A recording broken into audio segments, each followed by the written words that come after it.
지금 붙잡고 있는 그것 끝까지 지켜줄 거라 믿고 계십니까? 자식일까요? 돈일까요? 아니면 아직 남아있는 건강일까요? 100여 년을 살아보니 그 믿음이 얼마나 조용하게 무너지는지 알게 되었습니다. 젊을 때는 다 확신했습니다. 자식만 잘 키우면 외롭지 않을 것이라 믿었습니다. 통장만 두툼하면 불안하지 않을 것이라 믿었습니다.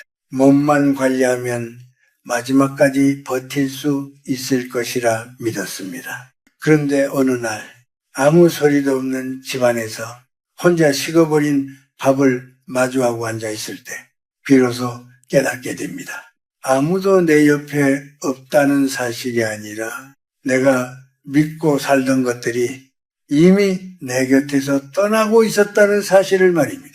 왜 자식은 멀어지고 왜 돈은 지켜주지 못하고 왜 건강은 끝내 내 것이 아닌지 이 질문을 피한 채 살아가면 노년은 반드시 더 외로워집니다. 하지만 이 이야기를 끝까지 듣는다면 지금 붙잡아야 할 것이 무엇인지 늦지 않게 알게 될 것입니다. 자식에게 기대면 마음이 먼저 무너집니다. 나는 오랜 시간 동안 자식을 삶의 중심에 두고 살아왔습니다. 그것이 당연하다고 믿었습니다. 부모라면 그래야 한다고 배웠고 그렇게 살아야 마음이 편하다고 생각했습니다. 새벽에 일어나 밥을 짓고 아픈 날에는 밤을 새우며 곁을 지켰습니다. 내 옷은 미루어도 자식의 것은 아끼지 않았습니다.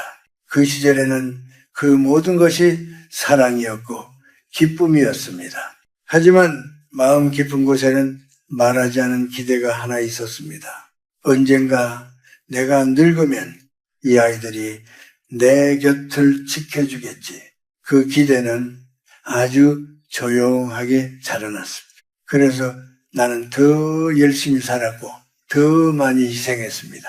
그런데 세월이 흐르면서 나는 하나의 사실과 마주하게 되었습니다. 자식은 부모의 인생에서 중심이지만 부모는 자식의 인생에서 중심이 아니라는 사실입니다. 처음에는 이해하지 못했습니다.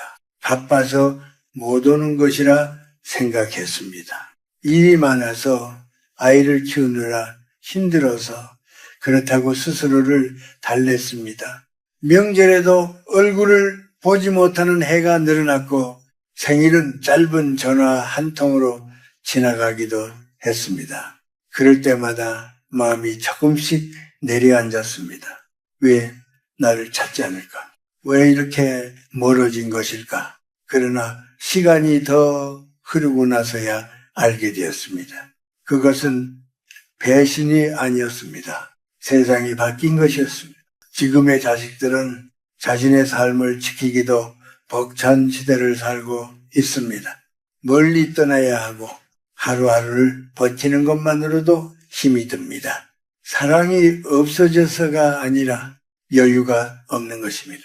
그 사실을 받아들이지 못하고 계속 기대를 붙잡고 있으면 마음은 점점 더 무너집니다. 기대가 클수록 상처도 깊어지기 때문입니다. 나는 한 어르신을 본 적이 있습니다. 평생을 아들만 바라보고 살았습니다. 그 아들이 외국으로 떠난 뒤 그분은 매일을 눈물로 보내셨습니다. 그 눈물은 아들을 향한 것이 아니라 자신의 마음이 무너지는 소리였습니다. 그 모습을 보며 나는 깨달았습니다. 자식에게 내 삶의 중심을 맡기는 순간 나는 내 인생의 주인이 아니게 된다는 것을 자식은 머무르는 존재가 아니라 지나가는 존재입니다. 봄에 왔다가 때가 되면 떠나는 새처럼 자식은 자기 길을 가야 합니다. 그것이 자연입니다. 그렇다면 남는 질문은 이것입니다. 자식이 떠난 뒤 나는 무엇으로 나를 지킬 것인가? 이 질문을 피하면 노년은 반드시 더 외로워집니다. 나는 늦게서야 그 질문을 정면으로 마주했습니다. 그리고 그때부터 조금씩 마음이 자유로워지기 시작했습니다. 자식이 오지 않아도 무너지지 않았고 올 때는 더 따뜻하게 맞이할 수 있었습니다. 이것이 내가 얻은 첫 번째 깨달음입니다. 자식은 사랑해야 하지만 붙잡아서는 안 됩니다. 이제 다음 이야기로 넘어가야 합니다. 많은 사람들이 자식 다음으로 붙잡는 것 바로 돈입니다. 돈은 과연 우리의 노년을 지켜줄 수 있을까요? 돈은 붙잡을수록 흩어집니다. 나는 오랜 세월 동안 돈을 믿고 살아온 사람이었습니다. 가난을 겪어본 사람은 압니다. 돈이 없을 때의 불안이 얼마나 큰지. 그래서 나는 누구보다 열심히 살았습니다. 남들이 쉬는 날에도 일을 했고 몸이 힘들어도 멈추지 않았습니다. 허리가 굽어도 짐을 들었고 비가 와도 밖으로 나갔습니다. 그렇게 한 푼 한 푼 모았습니다. 그때에 나는 이렇게 믿고 있었습니다. 이 돈이 나를 지켜줄 것이다. 늙어서도 나를 안전하게 만들어 줄 것이다. 병이 와도 견딜 수 있게 해줄 것이다. 그 믿음은 아주 단단했습니다. 그런데 어느 날 병원에 누워있는 나 자신을 보게 되었을 때 그 믿음이 얼마나 허약한 것이었는지 알게 되었습니다. 병원비는 조용하지만 빠르게 쌓입니다. 검사비, 약값, 입원비, 간병비 하나하나는 견딜만해 보이지만 그것이 이어지면 평생 모은 돈이 눈앞에서 흘러나가기 시작합니다. 나는 그 흐름을 직접 보았습니다. 그때 깨달았습니다. 내가 붙잡고 있던 것은 단단한 돌이 아니라 손가락 사이로 흘러내리는 모래였다는 것을 강하게 액수로 더 빨리 빠져나갑니다. 내 주변에도 그런 분이 계셨습니다. 평생 공장에서 일하며 차곡차곡 돈을 모으셨던 분이었습니다. 이제는 걱정 없다라고 하셨습니다. 그런데 어느 날 아내가 갑자기 병으로 쓰러졌습니다. 병원 생활이 길어지면서 그 많던 돈이 순식간에 사라졌습니다. 남은 것은 통장의 숫자가 아니라 마음속의 허무였습니다. 그 이야기를 들으며 나는 아무 말도 할 수 없었습니다. 왜냐하면 그것이 남의 이야기가 아니었기 때문입니다. 여기서 한 가지를 분명히 말씀드리고 싶습니다. 돈이 필요 없다는 이야기가 아닙니다. 노년에는 기본적인 생활을 지킬 만큼의 돈은 반드시 필요합니다. 그러나 내가 젊을 때 가졌던 믿음, 돈만 있으면 모든 것이 해결된다는 생각은 분명한 착각이었습니다. 돈은 우리를 지켜주는 성벽이 아니라 흘러가야 하는 물과 같습니다. 어디로 흘려보내느냐에 따라 남는 것이 달라집니다. 지고만 있으면 불안이 되고 잘 쓰면 기억이 됩니다. 나는 뒤늦게 알게 되었습니다. 사람과 함께 나눌 시간, 따뜻한 식사 한 끼, 작은 여행의 기억, 이런 것들이 오히려 오래 남는다는 것을, 반대로 아끼고 또 아껴서 남겨두었던 돈은 결국 병원에서 사라졌습니다. 한 푼도 남지 않았습니다. 그래서 지금은 이렇게 생각합니다. 돈은 지키는 것이 아니라 쓰는 방향을 선택하는 것이라고. 그렇다면 이제 다시 질문이 남습니다. 돈도 끝까지 지켜주지 못한다면 우리는 무엇을 믿고 살아야 하는가? 많은 사람들이 마지막까지 붙잡고 싶은 건 바로 건강입니다. 그러나 그 건강조차 우리 뜻대로 되지 않는 순간이 반드시 옵니다. 건강은 붙잡으려 할수록 멀어집니다. 나는 오랜 세월 동안 건강만은 내가 지킬 수 있다고 믿었습니다. 운동을 했습니다. 비가 오나 눈이 오나 걸었습니다. 기름진 음식은 피하고 몸에 좋다는 것은 찾아서 먹었습니다. 주변 사람들도 말했습니다. 선생님은 오래 사시겠습니다. 그 말을 들을 때마다 나는 마음속으로 확신했습니다. 그래도 나는 괜찮겠구나.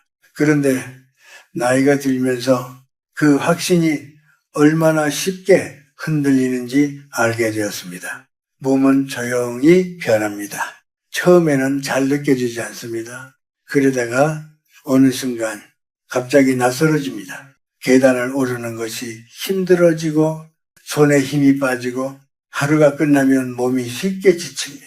나는 그 변화를 늦게 알아차렸습니다. 그리고 한 사람을 떠올립니다. 우리 동네에 늘 건강을 자랑하던 분이 있었습니다. 매일 운동을 하고 누구보다 자신 있게 말했습니다. 건강은 내가 지키는 겁니다. 그런데 어느 날 그분이 갑자기 쓰러졌습니다. 아무도 예상하지 못한 일이었습니다. 그 모습을 보며 나는 깊이 깨달았습니다. 건강은 노력으로 붙잡는 것이 아니라 잠시 맡겨진 것이라는 사실을, 이 말을 이해하는데 나는 오랜 시간이 걸렸습니다. 많은 사람들이 이렇게 생각합니다. 나는 아직 괜찮다. 나는 아직 버틸 수 있다. 그러나 몸은 거짓말을 하지 않습니다. 나이가 들면 몸은 자연스럽게 약해집니다. 이것은 실패가 아니라 자연의 흐름입니다. 그 흐름을 거부하면 오히려 더 빨리 무너집니다. 나는 이제 생각을 바꿨습니다. 건강을 붙잡으려 하지 않습니다.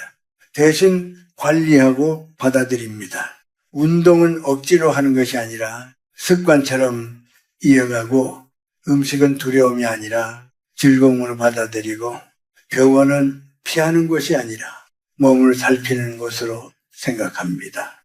예전에 나는 병원을 두려워했습니다. 혹시라도 나쁜 소식을 들을까봐 검사를 미루기도 했습니다.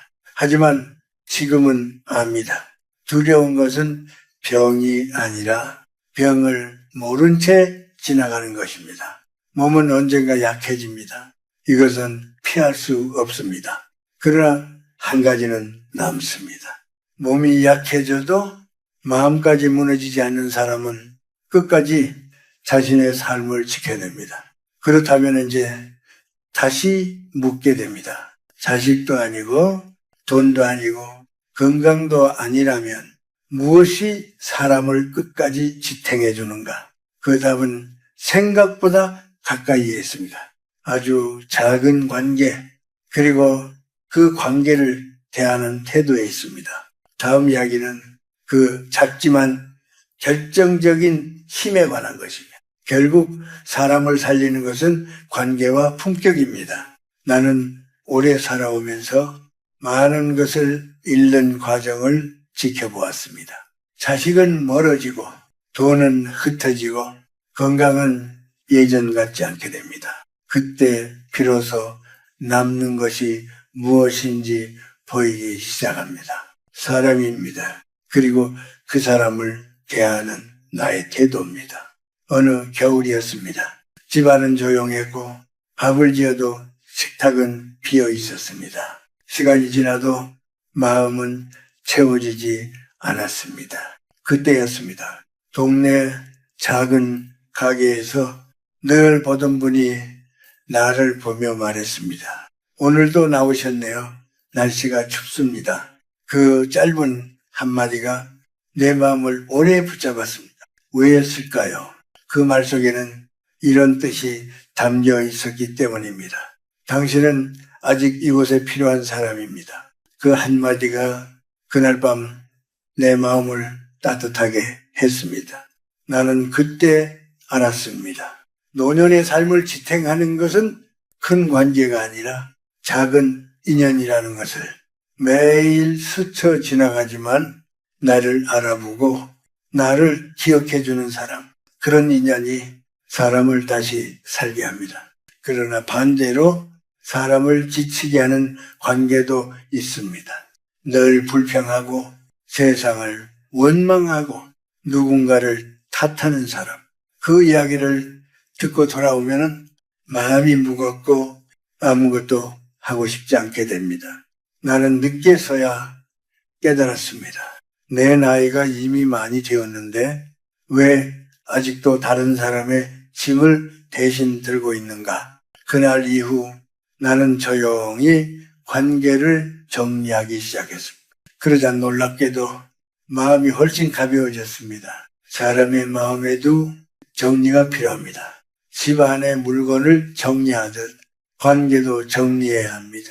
그렇게 해야 따뜻한 인연이 더 또렷하게 남습니다. 그리고 한 가지가 더 있습니다. 관계만으로는 부족합니다. 그 관계를 지탱하는 힘이 있어야 합니다. 그것이 바로 품격입니다. 많은 사람들이 나이가 들수록 더 남의 시선을 의식합니다. 좋아 보이려 애쓰고 젊어 보이려 애쓰고 자신을 꾸미려 합니다. 그러나 그런 노력은 오히려 사람을 더 지치게 만듭니다. 진짜 힘은 자연스럽게 자신을 받아들이는 데 있습니다. 나는 한 분을 기억합니다. 항상 같은 옷을 입으셨지만 늘 단정했고 작은 장식 하나로 자신을 표현하셨습니다. 그분은 화려하지 않았지만 많은 사람들이 존중했습니다. 왜냐하면 그 안에 흔들리지 않는 태도가 있었기 때문입니다. 그것이 품격입니다. 품격은 남에게 보이기 위한 것이 아니라 자신을 지키기 위한 것입니다. 이 두 가지, 따뜻한 관계와 조용한 품격이 있다면 혼자 있어도 사람은 무너지지 않습니다. 그렇다면 이제 마지막으로 남는 질문이 있습니다.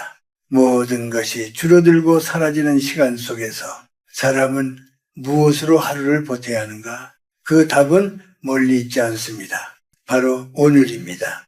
노년을 지탱하는 마지막 힘은 오늘을 사는 능력입니다. 나는 오랜 세월을 살아오며 마지막에 남는 것이 무엇인지 계속해서 묻고 또 물었습니다. 자식도 떠나고 돈도 줄어들고 건강도 예전 같지 않은 시간 속에서 사람은 쉽게 이렇게 생각합니다. 이제 내 인생은 끝난 것이 아닐까. 나 역시 그런 생각을 한 적이 있습니다. 아침에 눈을 떠도 해야 할 일이 떠오르지 않고 누군가를 기다리게 되며 시간이 길게 느껴지는 날들이 이어졌습니다. 그때 깨달은 것이 있습니다. 사람을 다시 살게 하는 것은 큰 변화가 아니라 아주 작은 하루라는 사실입니다. 나는 한 어르신을 알고 있습니다. 젊을 때는 많은 사람을 이끌던 분이었습니다. 그러나 일을 내려놓고 나서는 하루 종일 집에 머무는 시간이 길어졌습니다. 찾아오는 사람도 줄어들고 할 일도 줄어들면서 마음이 점점 가라앉았습니다. 그러던 어느 날 동네에서 작은 일을 돕게 되었습니다. 누군가가 말했습니다. 와주셔서 든든합니다. 그 한마디에 그분의 얼굴이 달라졌습니다. 왜였을까요? 아직 내가 필요한 사람이라는 것을 느꼈기 때문입니다. 그날 이후 그분은 매일이 달라졌습니다. 나는 그 모습을 보며 확신하게 되었습니다. 노년을 살게 하는 힘은 큰 성공이 아니라 작은 역할이라는 것을 누군가에게 말을 건네는 일, 잠시 손을 보태는 일, 하루를 정성껏 보내는 일, 이런 사소한 것들이 마음을 다시 밝히기 시작합니다. 그리고 또 하나 중요한 것이 있습니다. 후회입니다. 많은 사람들이 지나간 시간을 붙잡고 살아갑니다. 그때 내가 왜 그 말을 못했을까? 왜 그렇게 살았을까? 그 생각이 반복될수록 마음은 점점 더 무거워집니다. 나는 어느 날 이런 생각을 했습니다. 지나간 시간을 붙잡고 사는 것은 젖은 신발을 신고 계속 걷는 것과 같다고 무겁고 불편하고 앞으로 나아갈 수 없게 만듭니다. 그래서 나는 결심했습니다. 후회를 줄이는 대신 오늘을 채우기로 창문을 열어 햇빛을 맞고 잠시라도 걸으며 따뜻한 차를 천천히 마시고 하루에 감사할 일을 떠올리는 것. 이런 작은 행동들이 쌓이면은 마음은 다시 움직이기 시작합니다. 그리고 마지막으로 내가 꼭 전하고 싶은 말이 있습니다. 노년을 지키는 데 필요한 것은 많은 돈이 아니라 견딜 수 있는 만큼의 안정입니다. 그 위에 어떻게 하루를 보내느냐가 삶의 온도를 결정합니다. 나는 오랜 시간을 돌아 이 한 가지를 알게 되었습니다. 오늘을 잘 살면 내일은 덜 두렵습니다. 오늘이 무너지면 모든 것이 함께 흔들립니다. 그래서 나는 조용히 이렇게 말하고 싶습니다. 오늘을 사십시오. 어제는 이미 지나갔고 내일은 아직 오지 않았습니다. 오늘이 당신을 지켜줍니다. 마지막에 남는 것은 결국 단 하나입니다. 나는 이 긴 이야기를 통해 같은 질문을 붙잡고 여기까지 왔습니다. 무엇이 끝까지 남는가? 자식은 떠나고 돈은 흩어지고 건강은 서서히 약해집니다. 그래서 우리는 흔들립니다. 그러나 그 모든 시간을 지나고 나면 비로소 보이기 시작합니다. 사람을 끝까지 지켜주는 것은 거창한 것이 아니라는 사실을 자식을 붙잡으면 마음이 무너지고 돈을 붙잡으면 불안이 커지고 건강에 집착하면 두려움이 깊어집니다. 하지만 작은 관계를 지키고 나의 태도를 잃지 않으며 오늘을 놓치지 않는 사람은 끝까지 무너지지 않습니다. 나는 이것을 아주 늦게 알았습니다. 그래서 지금 이 말을 남깁니다. 자식에 기대지 마십시오. 돈에 매달리지 마십시오. 건강을 과신하지 마십시오. 대신 사람을 지키고 마음을 지키고 오늘을 지키십시오. 그것이 노년을 따뜻하게 만드는 길입니다. 혹시 이 이야기를 들으며 마음에 남는 한 가지가 있었다면 짧게라도 남겨보십시오. 오늘을 살기, 관계 지키기, 마음 단단히 기대 내려놓기. 이 네 가지 중 지금의 나에게 가장 필요한 것을 한마디로 적어보셔도 좋습니다. 그 한 줄이 당신의 삶을 조금 바꿀 수 있습니다. 그리고 이 이야기가 조금이라도 마음에 닿았다면 혼자만 알고 계시지 마십시오. 같은 길을 걷고 있는 사람에게 조용히 전해주셔도 좋습니다. 이 채널을 통해 앞으로도 삶에 필요한 이야기를 차분히 나누겠습니다. 다음 이야기에서도 다시 함께 하시기를 바랍니다.